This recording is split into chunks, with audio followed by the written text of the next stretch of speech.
Good morning, everyone. This is the second lecture on Chapter 7. So last time we went through the PowerPoint presentation and the basic concepts of user-defined simple data types, namespaces, and string type. So today I want to spend more time on code and see how that fits into our programming. So let's get started. Okay, let me share the desktop with you. And I also have this code on the discussion board, what we'll talk about today, so you guys can have access to it. But the best thing would be that you just stop the video and basically write in the code manually, because that way, instead of copy pasting, you're not going to learn anything. If you typing it in and you're going to make some mistakes, in that case you're going to learn a lot more about what is the code that you're writing. So first of all, let's talk about the enumeration type. So let's just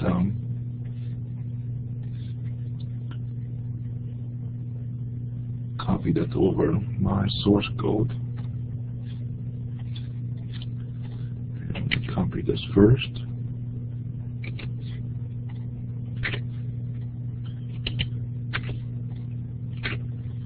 And let's see what this code does.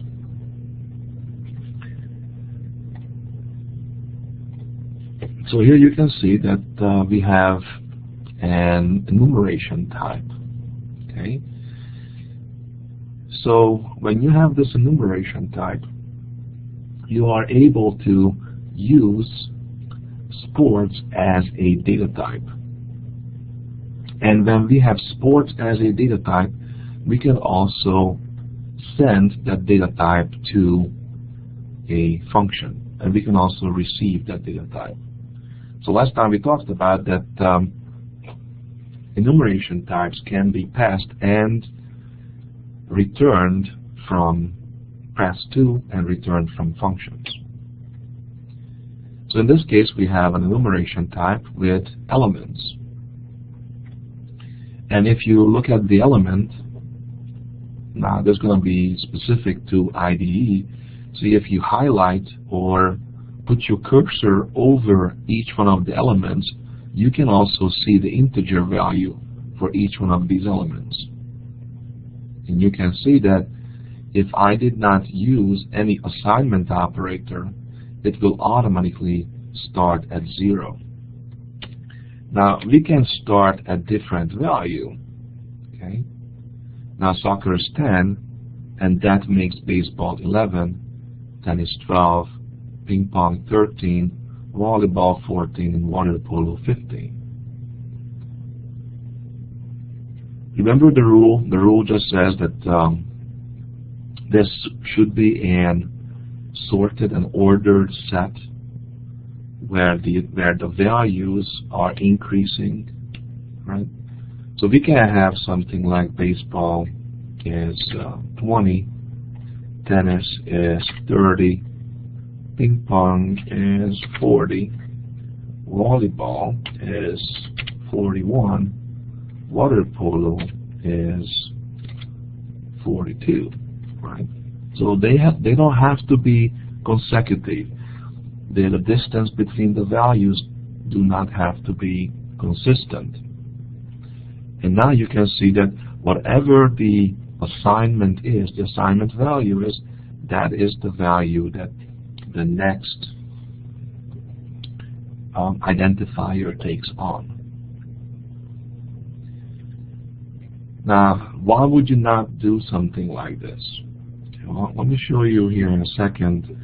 Okay, so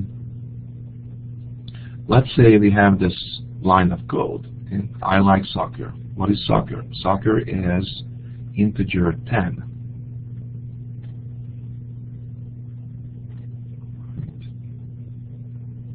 Okay, so soccer is integer 10. So what if we do arithmetics on this data type. So let's say if I do I like equals to static cast. What is it that I'm casting to? I'm casting it to sport. Okay. Sports.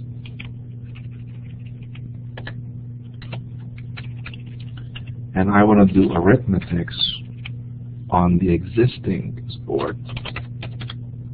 And maybe I want to add one to that. Okay? So now what's going to happen? Are we going to jump from soccer to baseball? Because baseball is the next value, is +1, the arithmetic operator plus side. Does that take me from one sports value to the next sports value? Well, let's put this in a loop so we might see how it works. Int I equals 0, and let's do a few of them. Okay. So in each iteration, we're going to add an integer value. Right. So first, we're going to add 0. So what should happen? I like is 10. Initially, it is 10. Let me collapse these. Okay. So initially, I like is 10 because it's assigned to soccer, and we add 0 to that, so we're going to stay at soccer. And the next iteration, I'm going to be 1. So what's going to happen? I like +1. Will that take me to baseball? And that's what I want to find out. And maybe make it a little bit smaller so we can get to that point a little bit faster. Okay, so it doesn't really matter what value we use. Okay, so in each iteration, I'm gonna stop the code, and I'm gonna stop afterwards. So it's gonna be very important as you learning about more advanced topics and more advanced concepts in programming languages that you use your IDE and you set the breakpoint in your code and monitor each one of the variables. Okay, so right now this is the body of my for loop. Let me take these off. So we can also do a block for the for loop, right? But since it's just one line of code, I don't really have to put in the other block. Okay, so right before the block, I can stop the code. And after we're done with the iteration, I can stop the code, because maybe I just want to learn how this arithmetic operation works on enumeration types, and I don't worry about the rest of the code right now. So I just want to stop the code right after we're done with the iteration. So let's run this. Okay. So we've gone through the first iteration, so the first body of the for loop. In this case, we have I equals to 0, okay? And I like is still set to 0. I mean set to 10, because we added 0 to 10. And then we continue on. So now we are in the next iteration. Because we added 1 to, right? I is 1, and now I like is 11, because we've gone through this whole line of code right here. Okay, so 11, what is 11? Well, we don't have a value 11, right? Baseball is 14, soccer is 10, so the arithmetic operation adding 1 to the integer value is just like any other value. So you can see that here we just see 11. Let's go to the next iteration. Now we have 13. Okay. Well, we don't have that value. We have 16. We don't have that value. We have 20, we don't have that value. 25, 31, 38, 46. Okay, we don't have any of those values, so just a number shows up, and I like is not really a value as far as our identifier is concerned, but really it is a just an integer, right? So so let's see what we can do here.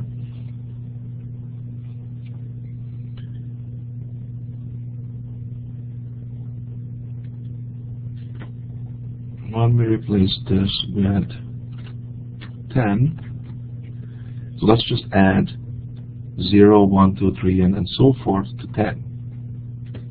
So let's go through this iteration again. Okay, so enumeration type I like is at 10. Go through the next loop.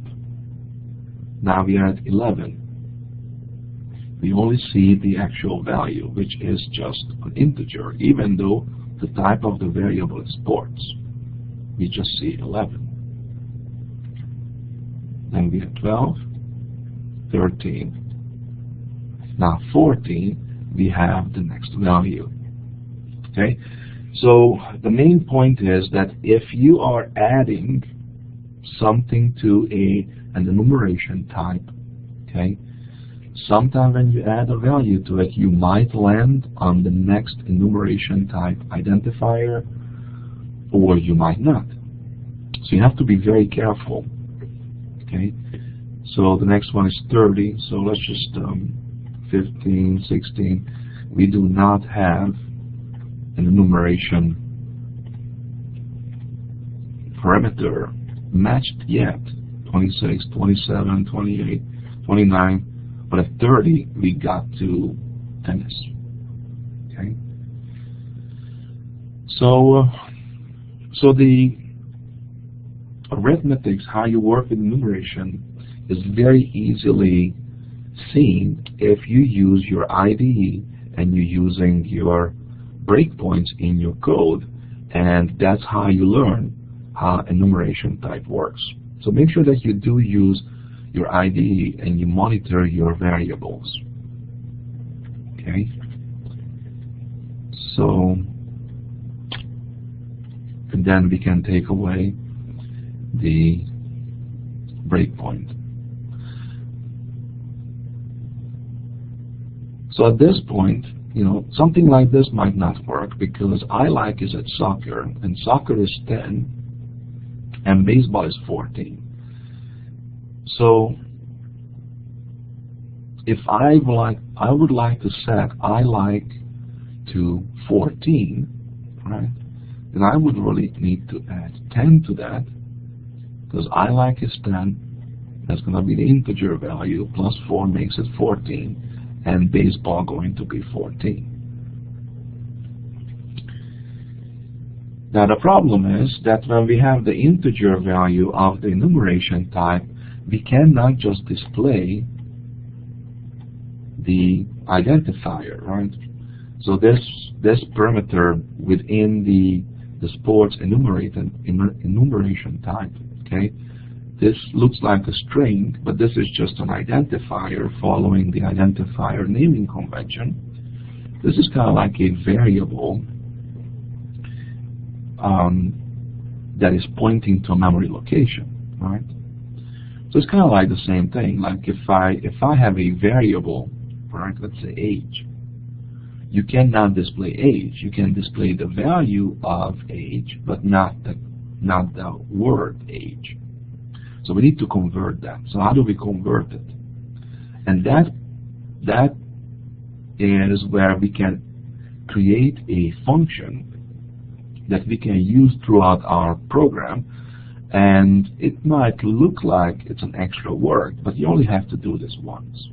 Okay, so we create, let's say, an eval function. Now this eval function has a prototype, right? It's going to return a string, because I'm going to send the prototype. I'm going to send a sports data type, and I'm sending the sports data type as a reference, and I should return a string value. So what I'm trying to do is send the number, and based on that number, I'm going to return the actual string representation of that identifier. So we start with the prototype, and then we look at the other prototype, and based on that, we create the body, we implement the function. So this is the implementation.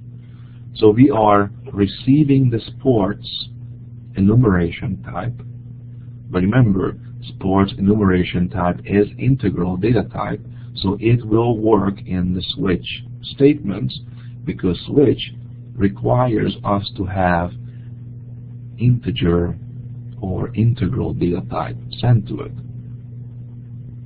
And now here we can make the decisions. Okay? Now because I changed from the default, I might have to change. Let's say soccer is really going to mean 10, baseball in this case is 14, tennis is 30,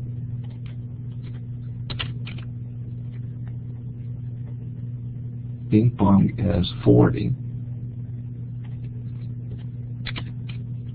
volleyball is 51, water polo is 52, okay? And anything else is invalid. Okay. So let's see what happens if we add 4 to our variable, and then we decode that number, whatever number we end up, we want to decode that to a string. So I'm going to stop it right after we called the function and see what happens.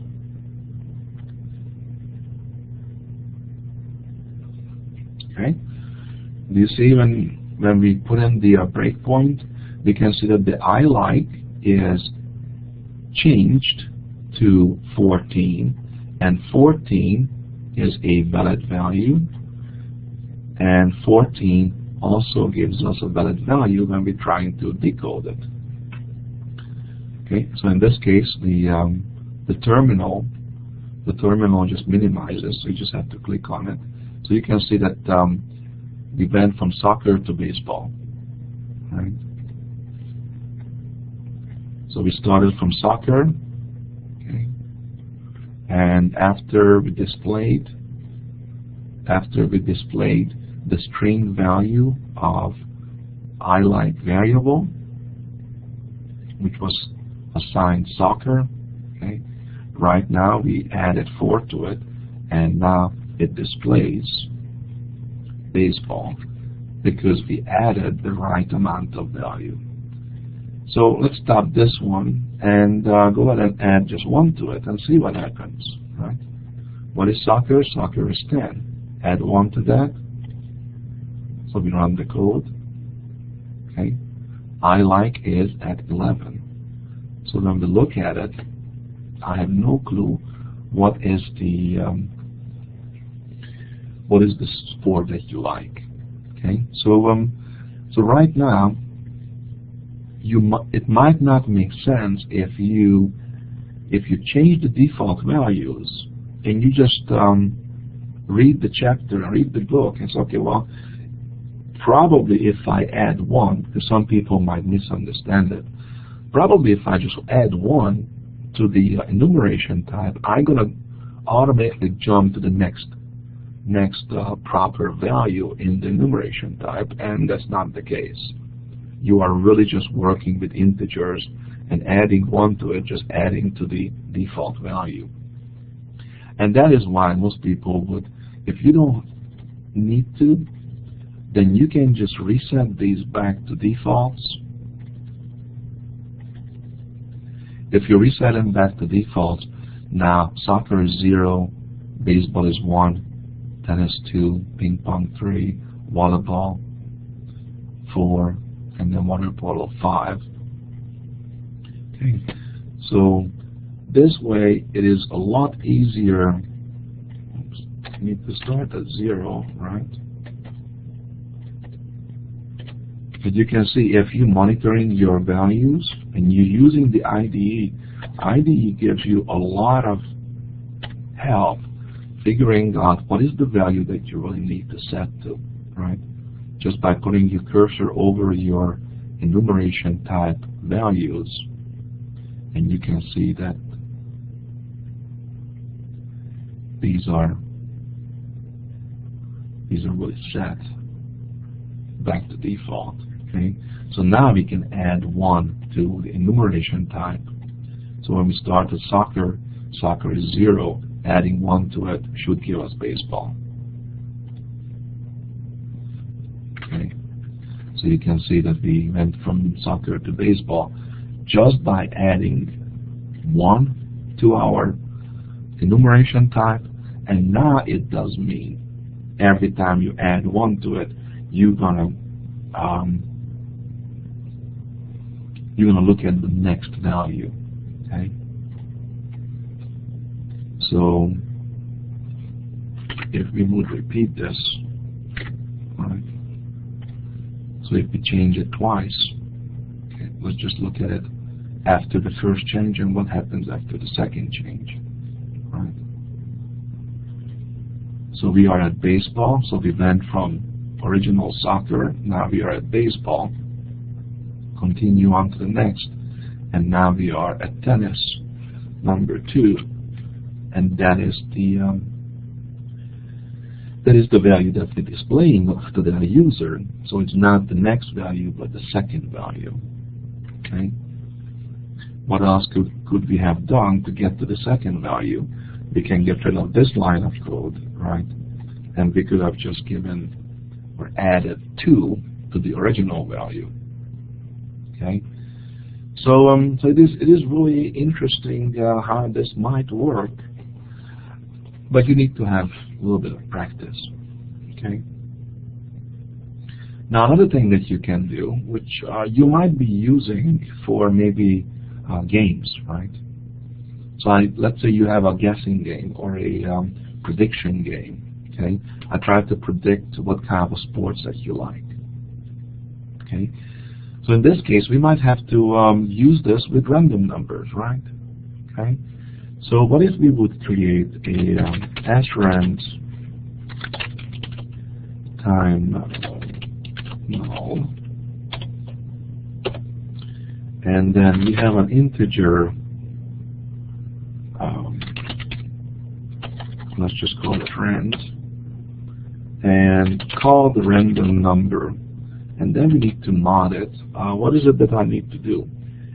So we have 1, 2, 3, 4, 5, 6 values. So what I like to do is generate a random value from 0 to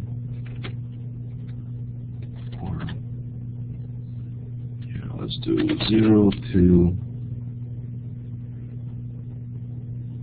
5. Right, 5 is the highest. Okay. So how do we generate that? Well, if we take any random number, right? Random number, and we're gonna mod it by the limit minus 1. Okay, then that's going to give us a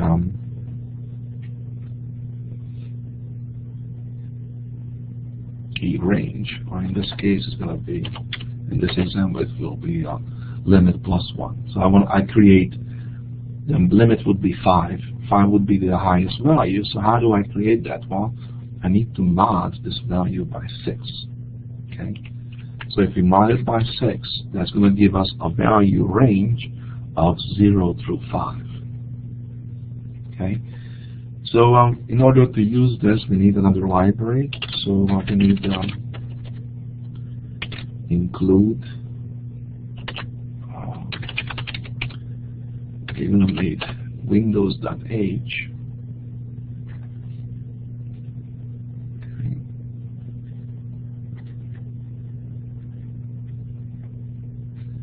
and we might also need include time.age.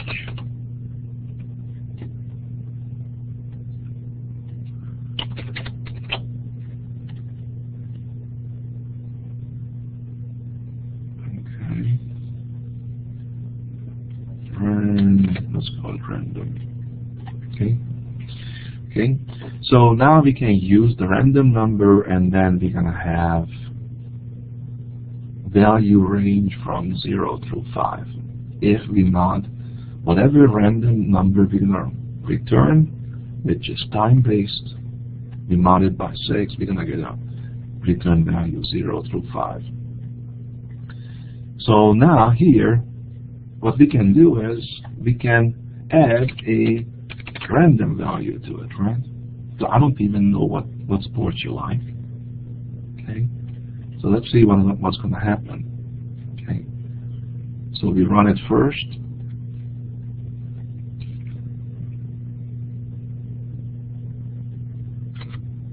Okay, and it seems like you like ping pong. Why ping pong? Because we generated random 3. You see, it's not about, well, I guess it was 3. Okay, why is it 3? Because 0, 1, 2, 3. We added, we were sitting at 0, right? Soccer is 0, and then we took that 0 and we added the random value 3 to it. So we're looking at 3, and 3 is ping pong. So you don't want to guess what was the random value, right? If you're using the breakpoint, you can see the actual value right here. The random was 3. And then we stop this code, and then we run it again. And at this time, you can see it is random 1. So when you look at the output, it is baseball. Okay? So every time when you run this code, even you as the programmer have no clue how the random number are going to be generated and what's going to be that random value. So you cannot cheat at this game. You cannot predict what's going to be the next sport that somebody will like. Okay? But you can see that you have to understand the enumeration type and also random numbers, and now you are creating a really randomly displayed messages on the screen that we don't know what is the sport that you like at this point. Okay.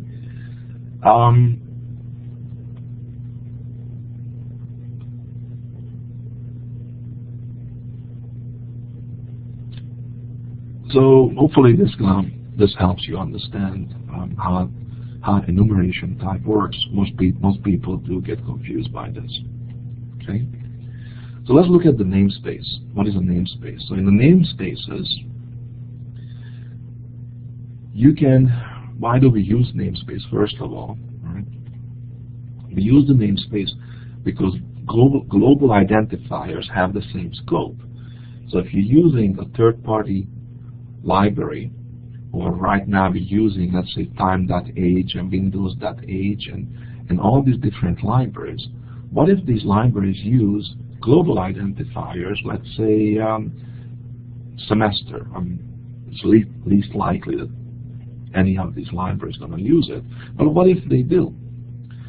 Then the computer would have no clue which global identifier to use. That would be a conflict, because you have a program that uses global identifier, and during the pre-processing of all the libraries, right? This is what's being processed during pre-processing. The global identifier would conflict with your global identifier. So in order to solve that problem, okay, the ISO standard created this namespace concept. So now with the namespace, we can have the same identifiers, same global identifiers, but since they are in a different box, right, in a different scope, because now we have the open and curly bracket, and the curly brackets define the scope.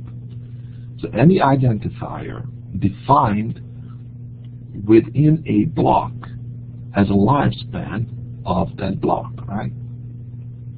So that means even though namespace itself is global identifier, inside of it we have a structure that has a lifespan of that particular namespace. So but now we can use institution, right? We can use institution, but which institution? Well, I need to declare or specify what is the institution I'm referring to.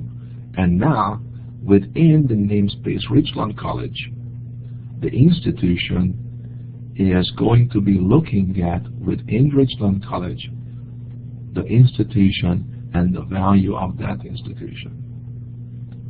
Okay? And I mean, this way we can still have something that's a global identifier, right? That belongs to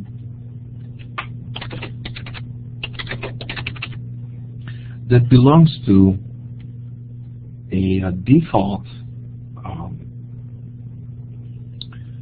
namespace, which is just a global namespace, or we have the same identifier that belongs to different namespaces. Okay? So right now, you can see that if we just copy this, and we would say, well, this is, let's say, UTD, and here we do not say anything in front of it. Okay, that means this is just a global identifier, not within any of the namespaces. Okay.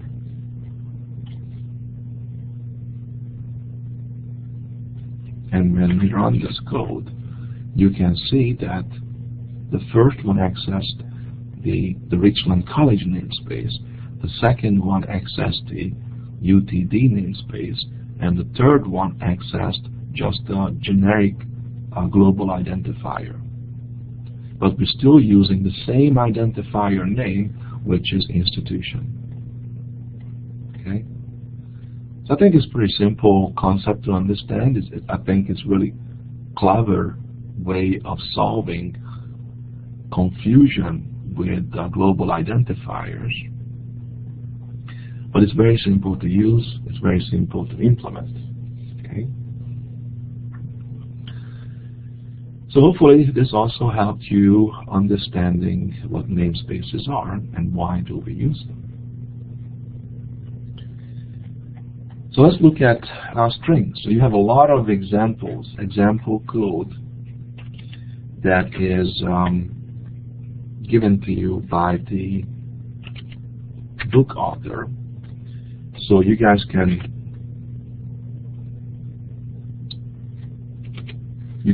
play with this. Again, it's going to be something that's going to be really hard to talk about or just read about out of the chapter.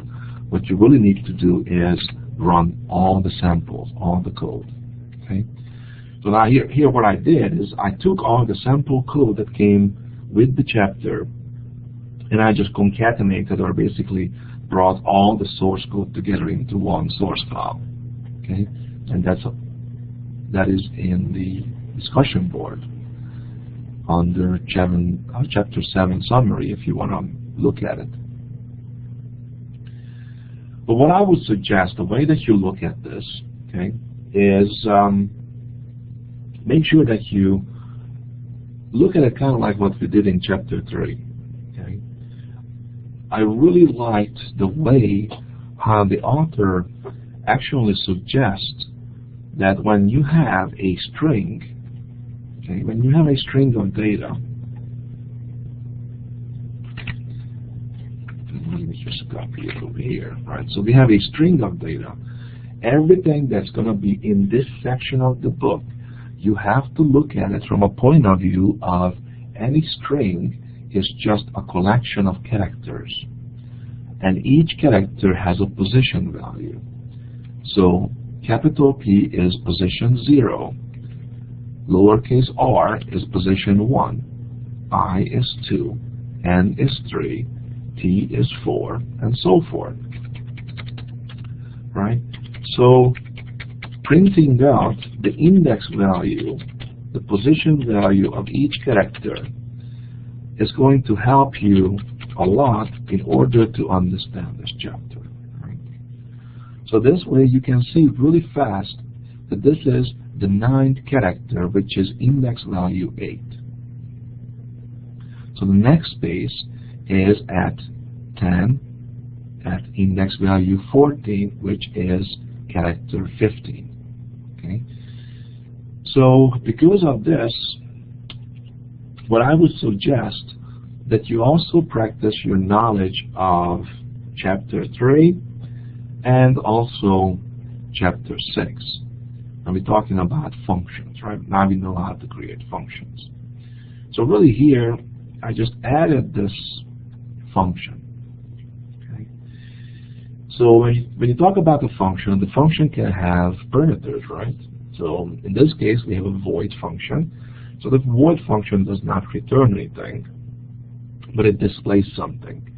Now here, I'm using default value. Okay, so this way you can see a default value based function. So now we have an option here, right? In this particular function, we can send a string to a function, but if we do not send the string, then printing operation header will print it as a default. Okay, so that's why we're going to print out a message, and after that, I'm just using some constant values. Okay, how many times I want to print out, how many times I want to repeat 0 through 9, right? And then this is the maximum value what we're going to print out. So right now, we're going to repeat 0 through 9 4 times. And here's the actual nested loop, the nested loop that goes through 0 through 9 values and then starts all over again 0 through 9, second time, third time, and fourth time. So in order to do that, we have a nested loop. Okay? So try to learn new chapters by utilizing and using previous chapter contents. This way you reiterate, you're really refreshing all the knowledge and all the chapters, so you write better code later on. Okay, so we have a function that now we can just call, right? So now we can just call without any parameters or with a parameter. And let's see what happens. So in some of your examples, right, you have a bunch of strings, and you can see that that's also in the chapter, that the plus sign is not an addition sign when it comes to strings. In this case, this is a concatenation operator. So we are concatenating whatever is in first name is taking, and let's say string 4. Okay. So what if I like to see what that looks like? Then what I really need to do is I like to print out the index values. Okay. So how do I print out the index values? I can just call my functions. I don't have to figure out, okay, 0, 1, 2, 3, 4, 5, 6, 7, 8, 9, 2 times, 3 times, 4 times. I'm controlling that in my function. So I'm calling the print header, and then I just want to print out. Simply print out str5. Okay. And then I can put in the breakpoint, because I'm only interested in what do you mean by string 5? What does that look like? Well, I put in the breakpoint, run my code, okay, and you can see that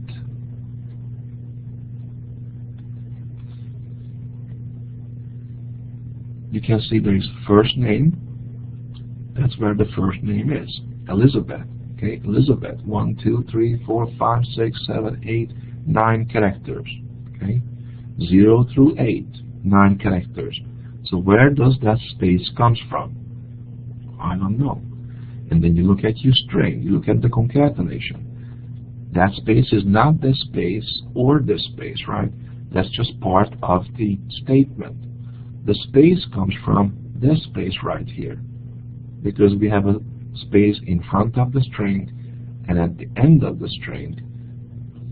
So it is in the string before we concatenate. That's why this string, okay, so this space and this space is coming from the literal string, not because of the concatenation. So what does that tell you? That tells me that the plus sign does not add any extra characters. The plus sign really concatenates the string as the strings are. No extra characters added. Okay? So if you print out this header, it's really easy to see. It's really easy to see the index values and every single space character and every single value you can track easily instead of trying to count it on the screen. Okay, so it should make your life much easier. So then you go through all these examples and say, okay, now we have a string, and then we call the method. Now this method is inside the string. Okay, so a string is an object. Okay, it's a box.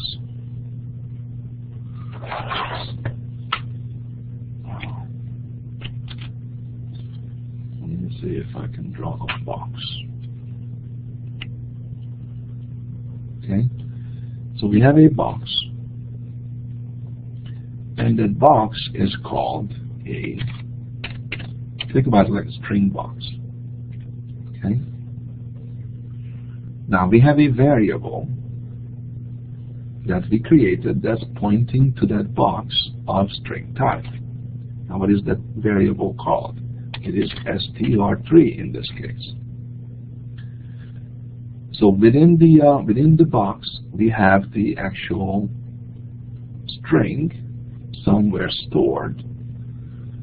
The string is a data type. What is a data type? A data type is a set of values and a set of operations on that data type. Now string operations, they can be strange. They're not just plus and minus and division and multiplication like arithmetic operations, but it can have specific operations to string. So we have a value, which is the string, and there are some methods. And one of the methods is clear. Now what is that method? That function. That function has a name, and that function has parameters. Do we need to send anything to this function? No, we don't. Okay. But this is the member of the string data type pointed to by the variable string3. How do we access that function? That's when we use the member access operator. Okay, the member access operator tells you that I want you to look at not the value, but look at different operations that we can do on this particular identifier that is pointing to this data type. So if we have ifstream, remember if we processing input from a file, we have data type ifstream. ifstream is also a box, a different box, and that box has different methods. How do we access those methods? We put in the dot. Okay.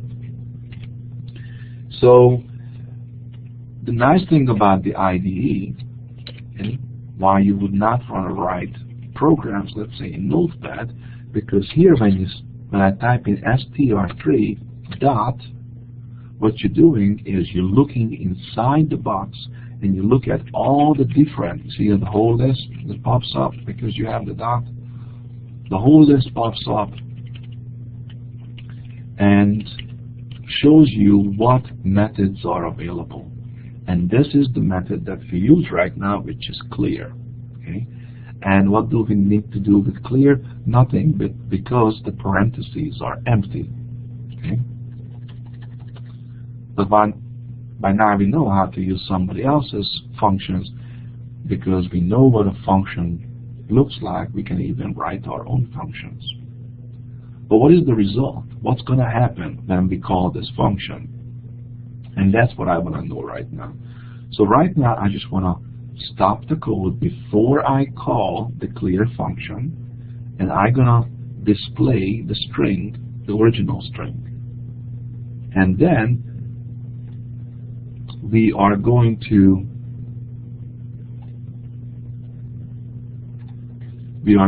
call this function, right? So as we continue from this breakpoint, and then I want to call the same header file, right, which will give us that header string.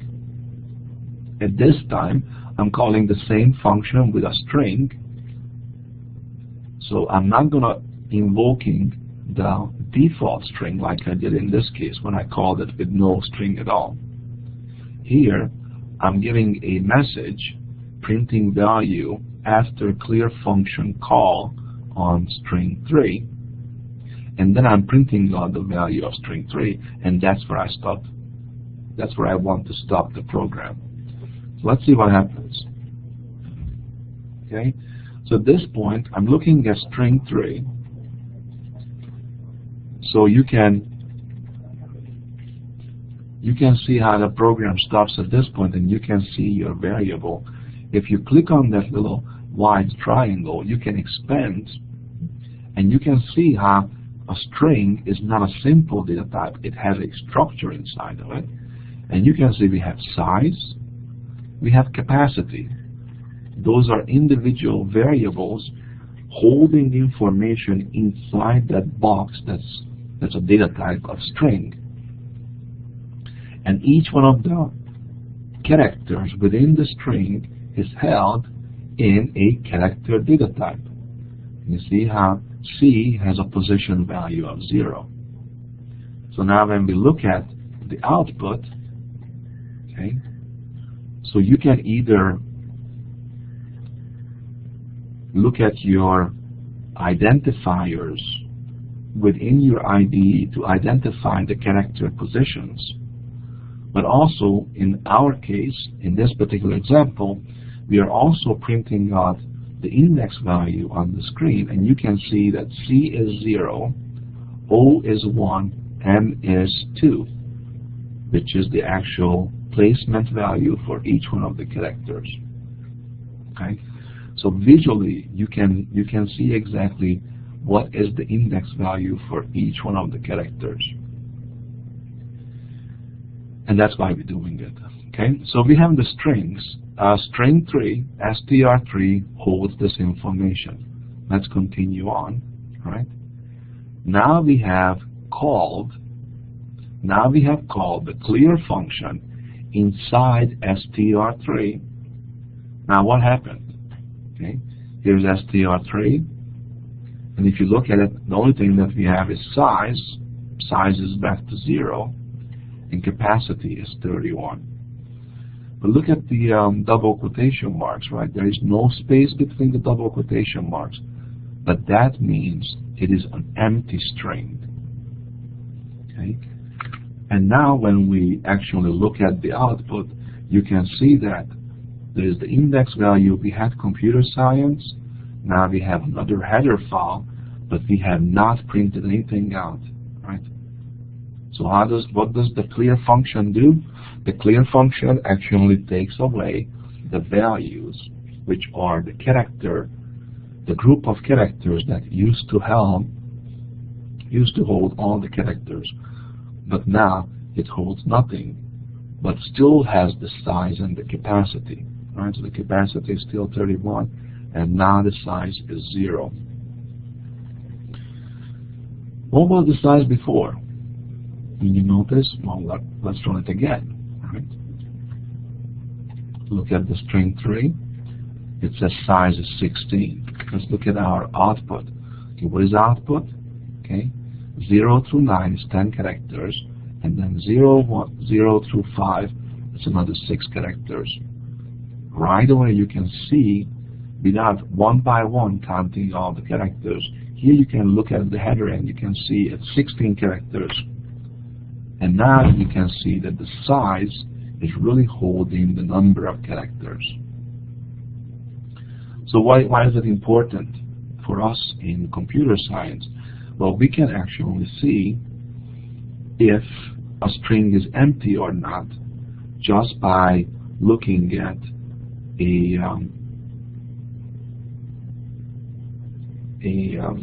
variable that's held inside a structure, in this case a string. Okay, so you can see that you can use your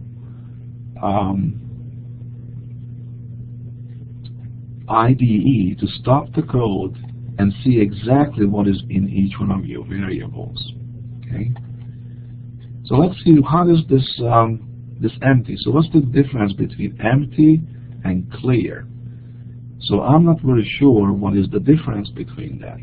Okay, now if you just put your cursor over the function, it will give you some hints. Okay, so look at your IntelliSense right here. Okay, it's kind of strange to read. It's a little bit more advanced than we need to be, but just kind of focus on empty. Right, that's our function name. That's the function name, and you can see that the parameter is empty. So it's just open close brackets. Parentheses. But look all the way here. What is the return type? What is the return? What is the return from this function? A Boolean value. Okay. So we're not talking about. Okay, let's see what happens if we go to the clear. Okay. You see what happens? Hang on, let's see.